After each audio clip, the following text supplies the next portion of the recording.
kubwa ya msingi ambayo uongozi wa klabu ya Young Africans imewapelekea kufanya maamuzi ya kumfuta kazi kocha wetu mkuu Pedro Gonçalves ni mwenendo wa timu.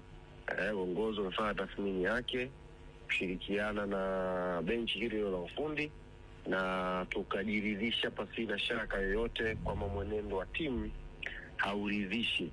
Kwa hiyo maamuzi hayo yakachukuliwa na ni maamuzi ambayo yamechukuliwa kwa maslahi mapana ya klabu yetu ya Young African Sports Club.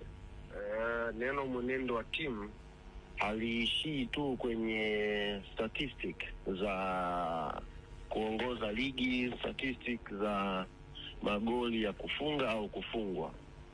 Kuongoza mwenendo wa timu, klabu kama Yanga iko na target zake kubwa na huwa inaangalia kwa picha kubwa performance ya timu ilipo na inapoelekea. Yanga huwa hawasubiri tuanze kuzungumza kuhusu timu kupoteza pointi, kufanyaje. Hapana, tunaangalia mwenendo wa timu overall, kuanzia performance ya timu inapokwenda, utawala wa timu yenyewe kwenye pitch uko vipi.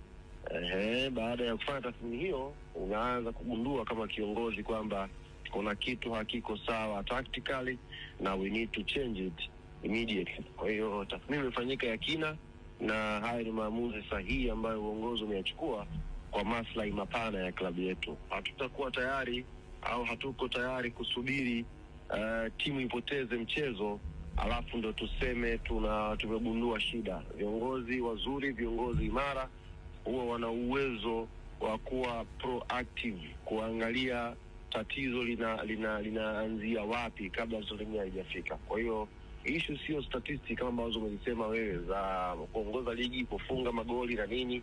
Issue ni performance overall ya team.